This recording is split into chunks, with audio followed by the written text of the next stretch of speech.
I got plans for this weekend. Joining us now are the stars of the new film Hands of Stone in theaters this Friday. Thrilled to be joined by Golden Globe-nominated actor Edgar Ramírez, who plays Roberto Hands of Stone Duran, 8-time Grammy Award winner Usher Raymond IV, who plays, of course, the icon Sugar Ray Leonard. You guys, thanks so much for being here. We so appreciate you making the trip up. You guys don't have any idea how incredible it is to actually be here with you. First and foremost, Max, thank you, man. You're doing a great job since Skip is gone. Thank you, brother. I tell you, man, amazing. And you know, I don't have to ever tell you. Yo, of course, first of all, let's just look at your attire right now. Thank you so much. Killing it. Okay, got that out of the way.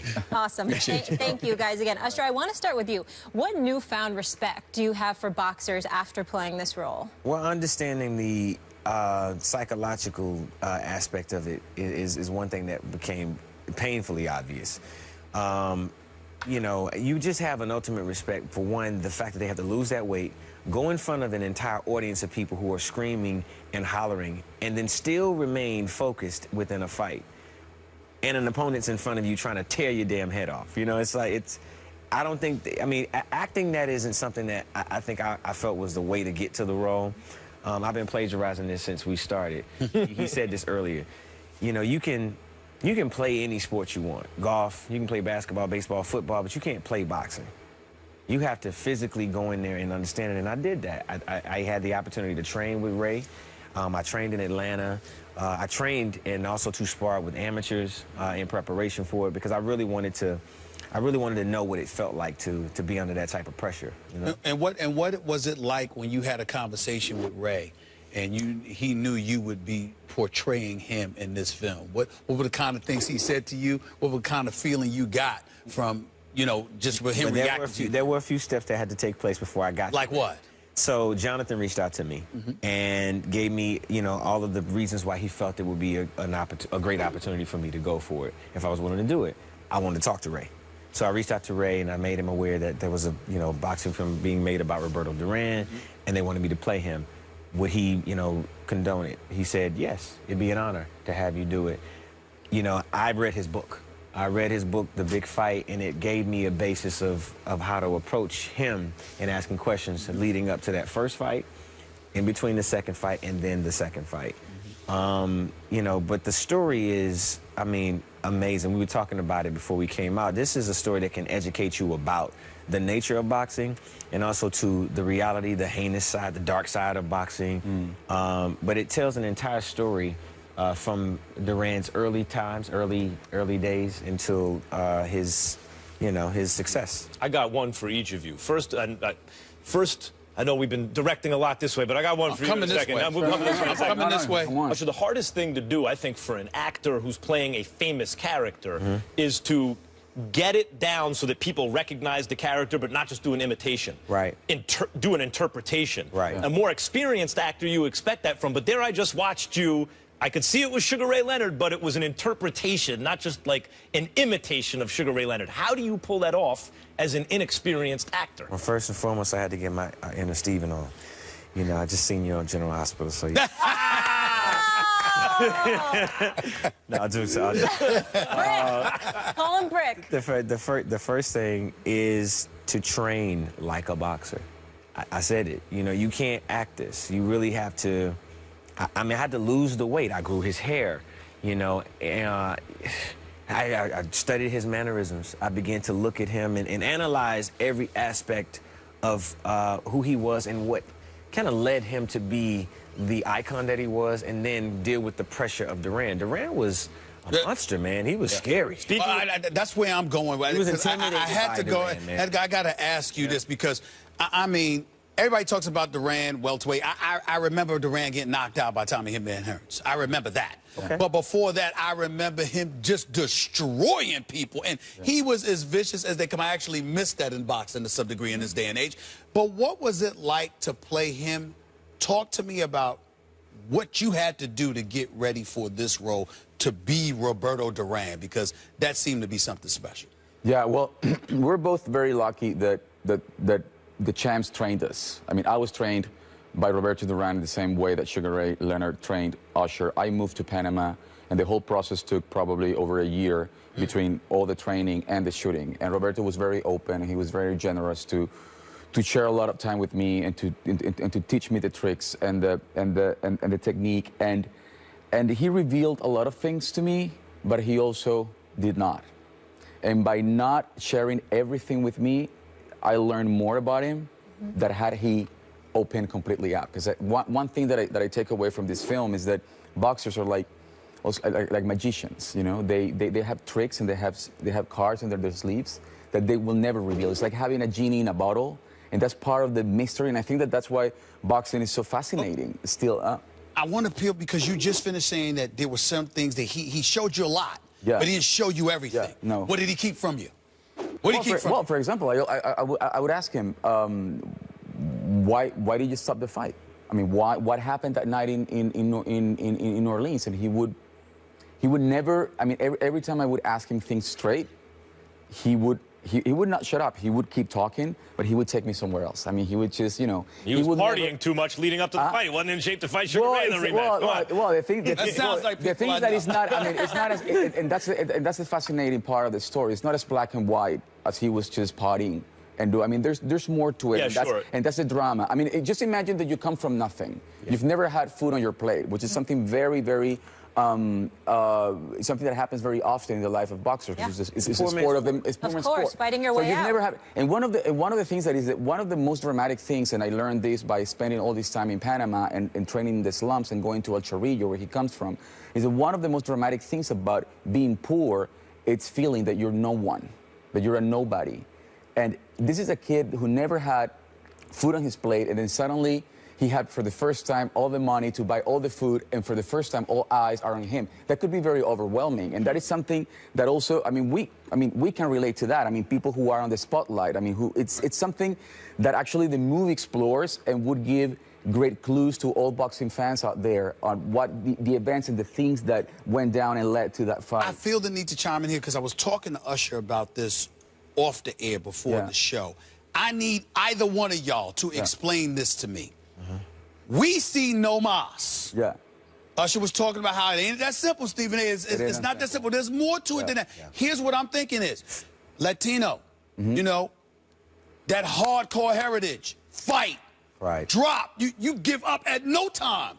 And that's exactly what Roberto Duran did. Whether he said the words no mas or not is irrelevant to me. The fact is, it's clear that night he quit.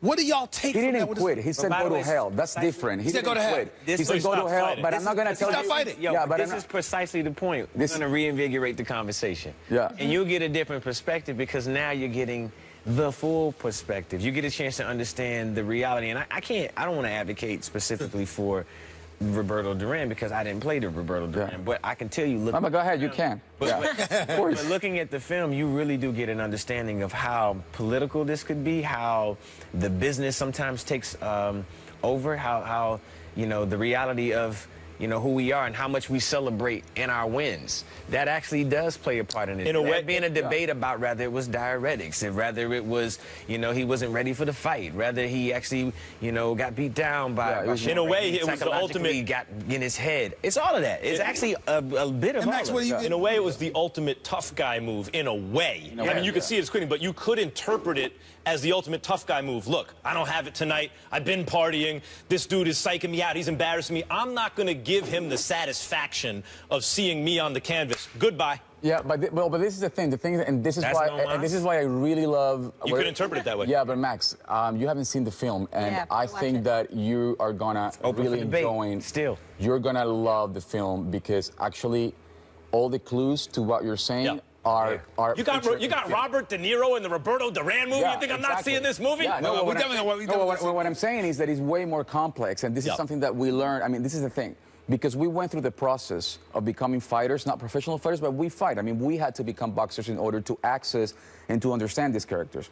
And going through the pressure and the deprivation and the hardship and the struggle really changed us. Yeah. So it's very difficult. I mean, it's very simplistic to say he was just tired because he was partying and he just felt bad and he said, first of all, he didn't quit. Right. He said go to hell, but not necessarily. This is as much as I'm going to say because I don't want to reveal. I want people, this is the tease for you to go and see the film. It wasn't go to hell to his fellow athlete. It was go to hell to a lot of people. A lot of people. Here's the only thing I'm going to say. I can't wait until next week. We're definitely going to watch the film. All of us, yeah. What I'm interested in seeing is what this man has to say once he watches the film, because this is boxing here. And so I know what I thought of No Mas. I've heard what you thought. I can't wait to see what you have to say in terms of your perspective once we watch this film. Because I want to see if this is going to change his mind. Well, Max, I want to applaud you, man, because you're right.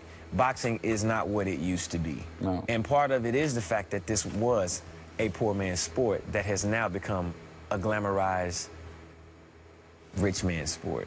And where is the hunger? The hunger is in the pursuit of the proper match. But the wars that happened back in that time. Know why you got him, though? Because the character you played. I was getting ready to say that. Was the money man. That's when right. the money man is like, just bring me the biggest, baddest dude for the most money. This is prize fighting. You get a great era. Yep. Muhammad Ali, get me Foreman, get me Frazier, get whoever's there. Sugar Ray Leonard, the glamour boy, the golden child, the gold medalist. He said, oh, Wilfred Benitez, Roberto Duran, he beat me. Get me right back in with Roberto Duran. Tommy Hearns was killing everybody. Marvin Hagler, get me the biggest, baddest dude. When you have the money man, Sugar Ray Leonard, with that attitude, you get a golden Let me age. say, last comment. Yep. You're right. But Sugar Ray, nothing but respect, because I love me some Sugar Ray, in a complimentary way, is also somewhat to blame about the glamour. Because when you think glamour in boxing, who was more glamorous than Sugar Ray? No.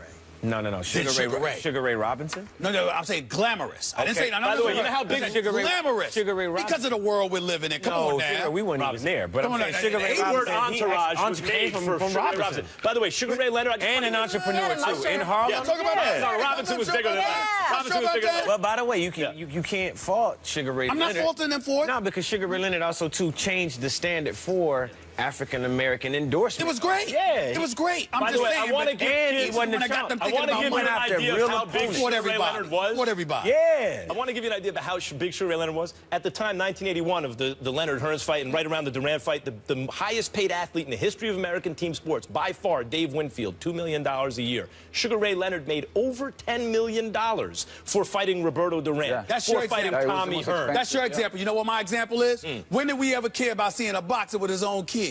Sugar Ray and his kid, with a big smile, he knocking people out. Yep. But he's Drinking smiling 7 on Up. television. Yeah. That's what I'm talking about in terms of the glamour. Yeah. These Well, guys think about money. Sugar Ray taught him. Well, he understood branding in the aspect Sure. of making sure that, the concept and the idea of what boxing was could evolve.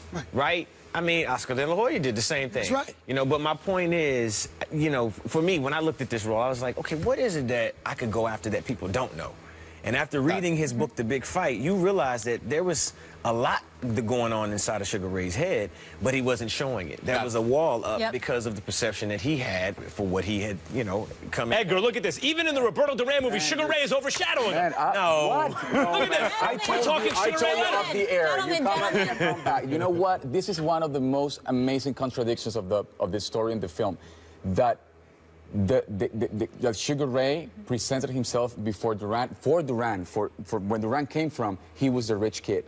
Sure. He was the rich kid. Yep. He became this imperial power. He was the symbol Sugar Ray of Leonard this was country. willing to There was accept that also that fight. he felt that was occupying his country at the time. Yes. So that fight, I mean, the level, I mean, the number of layers that came into play in those two fights, it goes beyond boxing. Gentlemen, I mean, it wasn't, as you say, it was a golden era when people were fighting for more than money. Yeah, it wasn't they were ducking. making a living, Wasn't but they were fighting for more than money. Yeah. Edgar, Usher, hate to cut you guys off. We could talk to you all day. Can't wait to long, see but the we movie. do. I mean, I can't We wait. gotta get a commercial Well, break. this is a great We cause to cannot go wait. see the movie. Yeah, Right? we are already 2 excited. days. This took it another level. Edgar, Settle it in the Usher, ring. appreciate you guys so much. Thanks for being here. We can't Thank you. wait to check it out.